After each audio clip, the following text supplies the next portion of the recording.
cut out for you. Yep, there we go.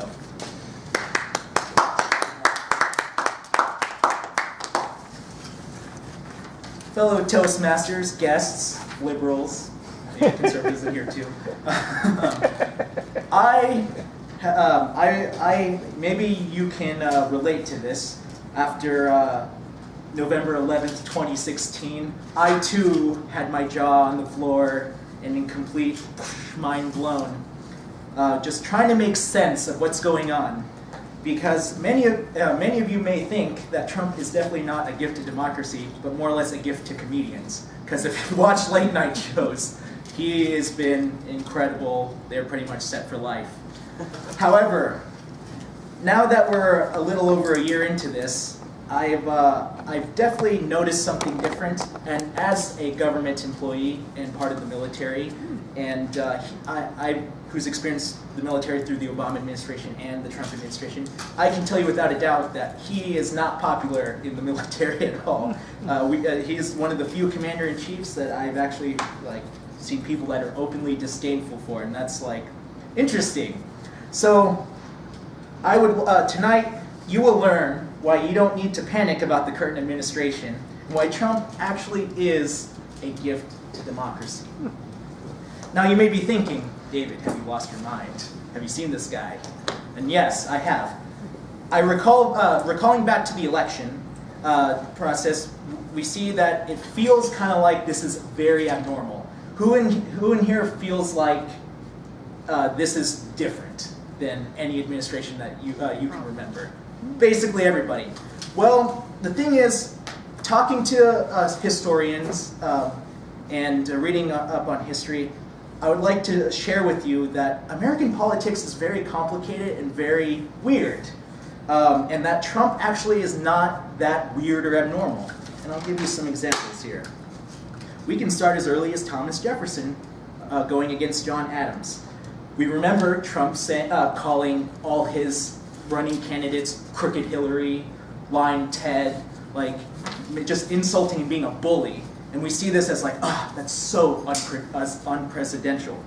But when Thomas Jefferson was running against John Adams, Jefferson hired a journalist to write in the papers saying that Adams is a hideous hermaphrodital character which has neither the force or firmness of a man nor the gentleness and sensibility of a woman.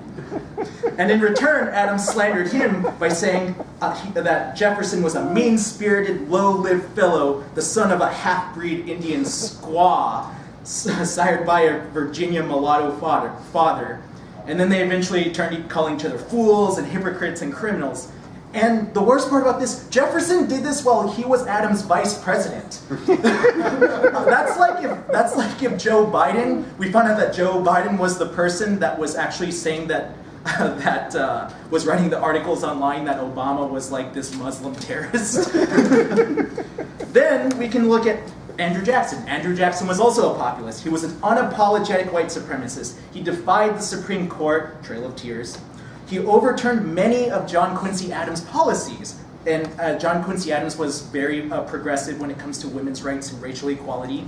And not only that, he dueled up to 100 people in his lifetime and actually killed somebody. And he is now the person on our $20 bill. He also had a crazy hair thing going, just like Trump. Then we have Warren G. Harding. You may be thinking with the Stormy Daniels thing, oh my God, this Trump guy is just a total womanizer. What's wrong with him?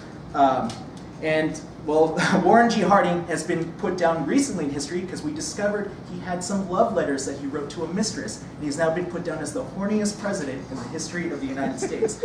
Here's a little excerpt from one of his love letters. Wouldn't you like to get sopping wet on the Superior? Not the lake, but for the joy of fevered fondling and melted kisses. Back when sexting was more poetic. We also found out that he nicknamed his penis Jerry. And he referred to Jerry a lot in his letters. And not only did he have an affair with his mistress Nan Britton, who was 30 years younger than him, he had sex with her repeatedly in the White House closet in the Oval Office. And this was very well known and documented. More recently in the 20th century, Lyndon B. Johnson. For some reason, Lyndon B. Johnson also nicknamed his penis, but he nicknamed it Jumbo. He would also hold staff meetings while taking a dump. Like in the middle of a staff meeting, his constituents would say that he would actually stop in the middle of the meeting, run to the bathroom, pull his pants up, and tell everyone to come in to finish his thoughts. He also was very obvious, he was very an outward racist. He actually called the Civil Rights Act the Negro Bill. If you're worried about the tariffs, well, President Bush Jr. imposed steel tariffs that were up to 30%. I'm not saying they were awful, obviously, you should not do that, but this has not been the first time it's happened. Nixon told his Joint Chiefs of Staff that the press is your enemy. Trump attacking the enemy, or attacking the press. We think that this is a complete disruption of democracy. Ulysses S. Grant stated in his inaugural address that, saying, throughout the war, and from my candidacy for president office in 1868 to the close of the last presidential campaign, I have been the subject of an abuse and slander scarcely ever equaled in political history. Does that kind of sound familiar with our little Cheeto in office? Yeah. So, you may be thinking, wow, this is a weird country. And you're right, it is. You have to realize we're not just a weird country, we're a young country. And the Constitution framers were well prepared in advance for this kind of scenario. The fact that Trump is not very effective at pushing his agenda proves that our institutions are strong and they actually work. Even with the GOP running Congress and a populist divided climate here in the United States right now, nothing is getting done. He can't succeed with the ban on immigration. He can't build his giant border wall. Even his own party said this military parade he was trying to schedule is a stupid idea. But recently, in the past couple weeks, the elections in Russia, Putin is now fourth-term president, unopposed, no surprise there. President Xi Jinping in China just repealed term limits. So now he is the first Chinese president to ever have permanent extension of the presidential limit since Chairman Mao. So you have to realize that when this happens to another country, most other countries, there might not be a second chance. We are a young country, and we have to realize that we're going through a rough patch.